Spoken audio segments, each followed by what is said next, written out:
say 30 seconds worth so she can jump in. She wanted to find a way to get out of the downward cycle of her medical problems, and food was her answer. She wanted to learn more. She learned on her own, and then she went to an institute in New York called the Natural Gourmet Institute. She went and lived there, left her husband Dwayne with the 5 children. After she had fixed herself and made herself better, she's now a graduate chef. She says, "My living well cooking philosophy is fairly simple. Healthy food is more than merely fuel to help our bodies work at their peak efficiency. When chosen properly, the food we eat also nurtures our minds and spirits." You can visit her website at Living Well Cooking for more on this, but I think she has a lot to share today. I'd like to please welcome Mia Lewis and her darling assistants. Hello, thank you so much for having me today. I'm very thankful for meeting Rae and having the opportunity to do this for you today. So I just have a couple questions first. Just 2 people, if they can answer me this one. What brought you here today? And it could simply be, I heard there was going to be some samples, so you wanted to taste some food or maybe some recipes given. So can 2 of you just tell me? Sure. I actually emailed you on your Rosalie, yes. And just because I've been trying to figure out how to combat, with rheumatoid arthritis, and everything I've read is food will help you get there, and I'm at the point where medicine really isn't doing it. So I'm curious, and I read your bio and everything online, and I'm curious to see how your approach would help. Absolutely. Good, and I hope today I can answer that for you, or at least give you a head start in the right direction. Right. Anybody else? Yes? I'm kind of interested in some new recipes that help make some of those foods that maybe are not on my list. Okay. More interesting. Sure. I possibly want to try them.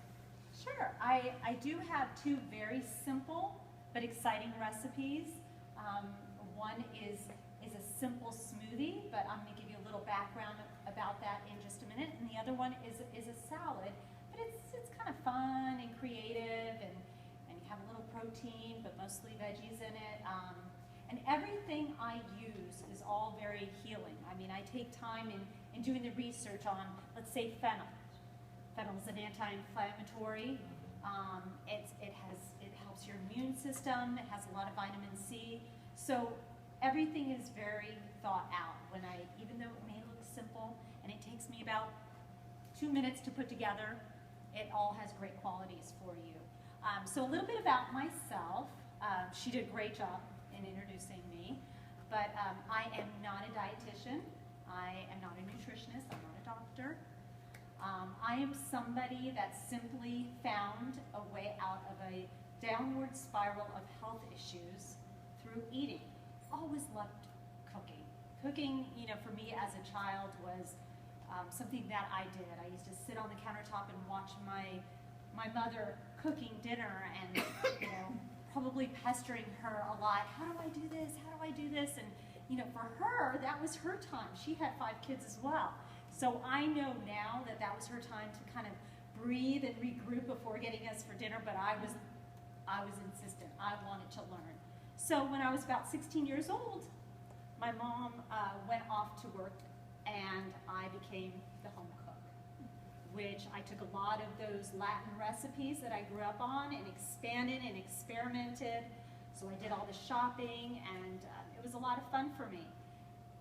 One of the things that wasn't so fun for me is I lived with a lot of digestive issues. So as a child, I would eat my dinner and I'd lay on the couch. And I always had stomach aches. So from that point on, that triggered an ongoing, not only digestive health, but that made my body toxic. When our guts are not healthy, what happens is our bodies become inflamed, which triggers autoimmune disease, cancer, the list goes on. Typically, most diseases are triggered by inflammation in your body, and all that starts with your gut. So when I was 30, I was diagnosed with an autoimmune, ulcers of the colitis. By 30, I had 2 colonoscopies that were basically, here's some medication and this is how you have to live for the rest of your life. Another situation that happens is when your gut isn't healthy, 90% of your serotonin, which helps your brain function, comes from your gut. So if your gut's not healthy, your brain is not healthy as well. So what happens is here I am, sick, in bed, feeling horrible, trying to raise a family, so that inflames the stress. So now I have inflammation and toxic in my body, and now I have stress, which then leads to anxiety and depression, which led me into being bedridden for 6 months. So having a family, 5 kids, that wasn't easy. I have a very supportive husband who is always there every step of the way. But when my daughter comes to me and tells me she's getting married, and all I could think of is, how can I be healthy for her? It was like this, big light bulb, and I said, I need to make a change. So I started doing some research on my own, in bed, and at the same time I was getting some help, and one of the suggestions was, don't do anything for 1 year.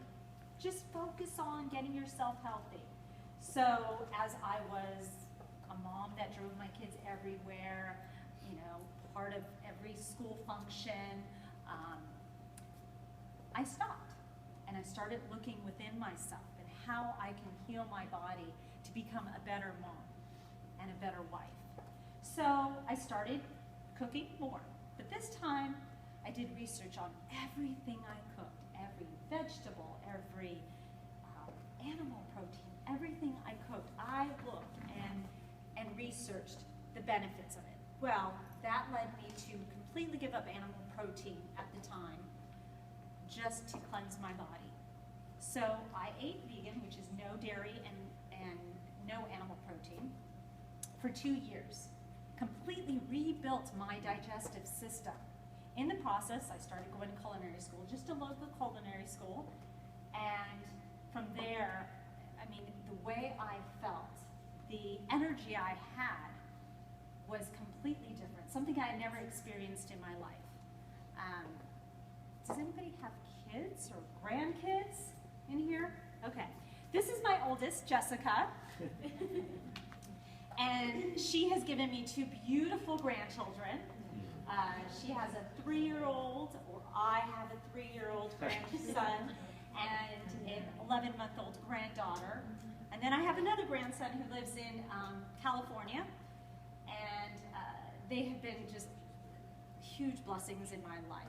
And I cannot imagine, if I was still sick, that I could not babysit them, that I couldn't run around with them, that I couldn't play with them, and I wouldn't have the energy to do these things for them. But the best thing is when I'm able to have my 3-year-old grandson sit on the countertop and we make green juice together, and he loves it sometimes. There's sometimes he says he loves it, and I can see in his face he really doesn't, but it's so enjoyable. So with that being said, I healed my gut, like I said, and I ended up coming to my husband one day, and everything but a PowerPoint, and I said, I want to go to the school in New York City. And he kind of looked back, and I said, it has everything that there is to offer me right now.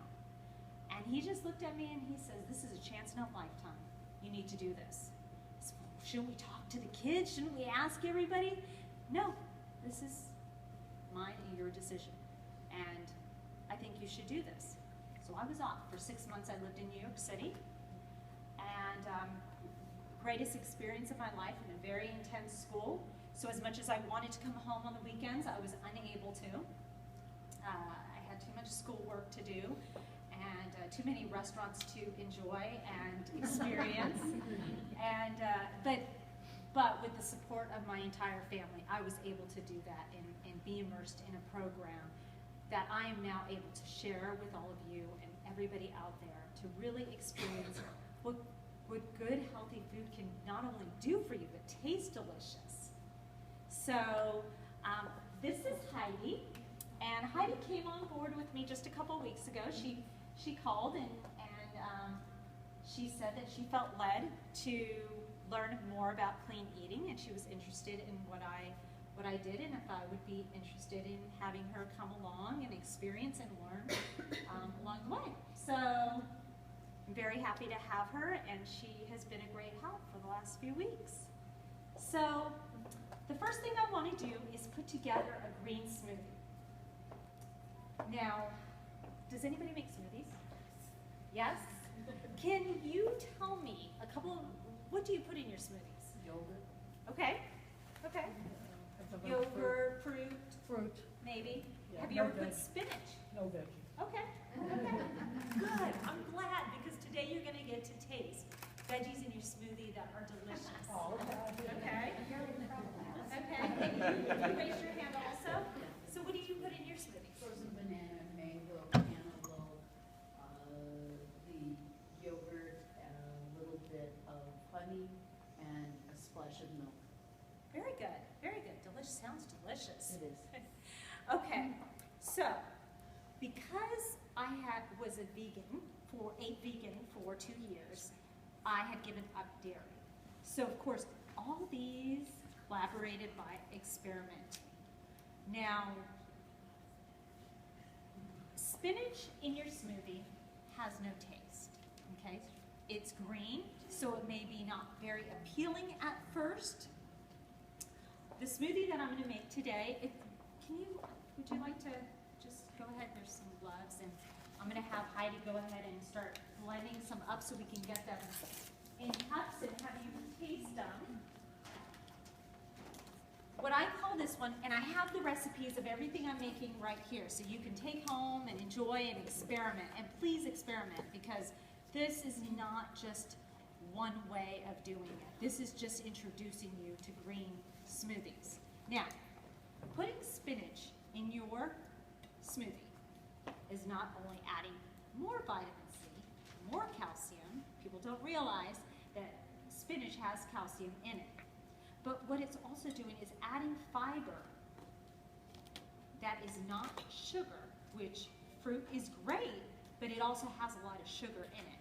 So in order to reduce that, but giving you the fiber, it's helping you scrub your intestines. And that's what we really want. So we're gonna have them do this. I call this a green colada, but on the recipes it says tropical. So you call it whatever you like. I like calling it green colada. So we're gonna go ahead and put some pineapples.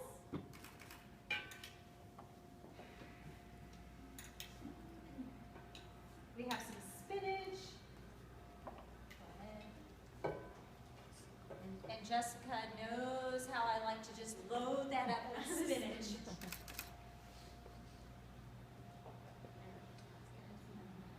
And then we have some mango.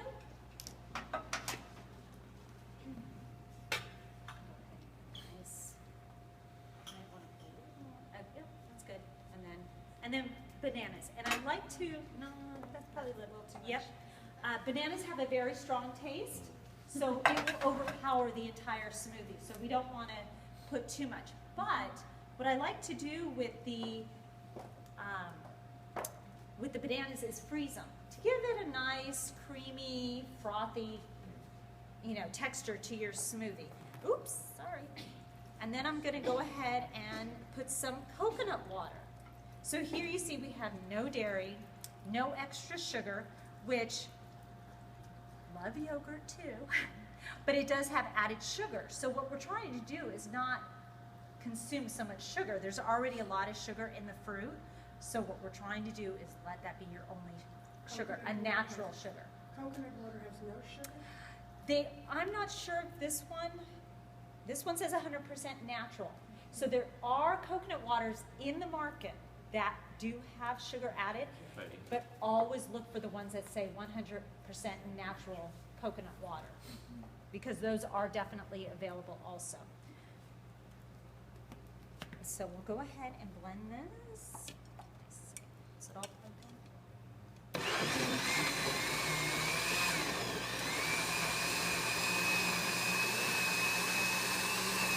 Now, one of the things I like to do with my smoothies, I'm going to see how this blends up nice and quick. This is a nice blender. Let me see and then I'll bring it over here. It's a nice texture. One of the things I like to do with my smoothies, and it's a helpful tip for anybody who has kids as well, is I pre-package them and stick it all in my freezer. So then I have packets of smoothies for those early mornings that you just are in a hurry. Dump it in your blender, and there you have a nice smoothie on the run, healthy breakfast. So that's a nice little tip. And actually, my kids that I have still in the house, they actually like it for an after-school snack. And this is, and I'm just going to do a taste, and then it could be blended a little bit more.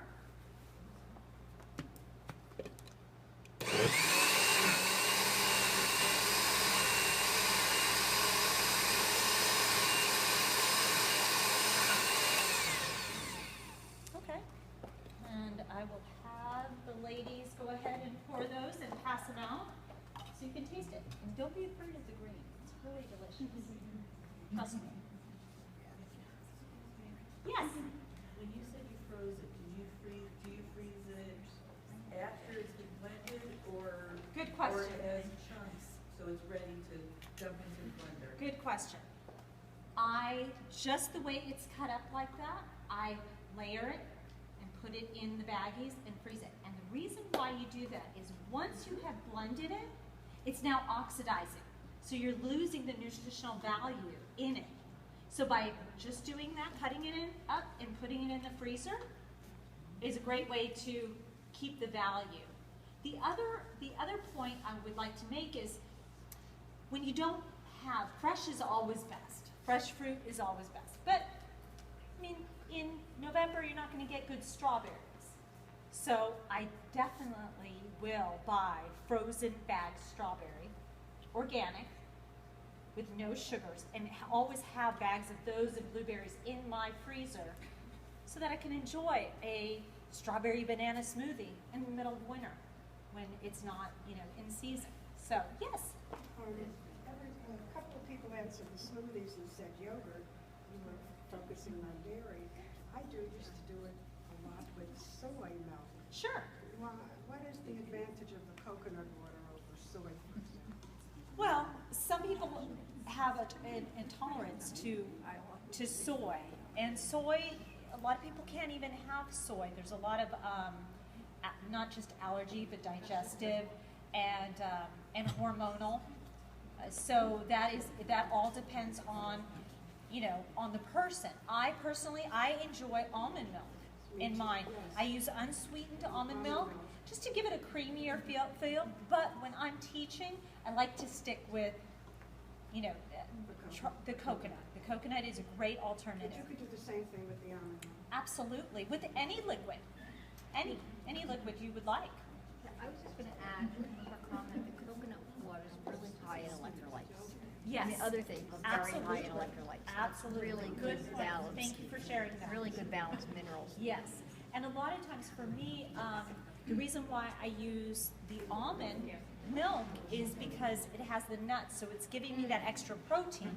And if I'm drinking a smoothie like this before a workout, before I go exercise, I need to get as much protein in as possible.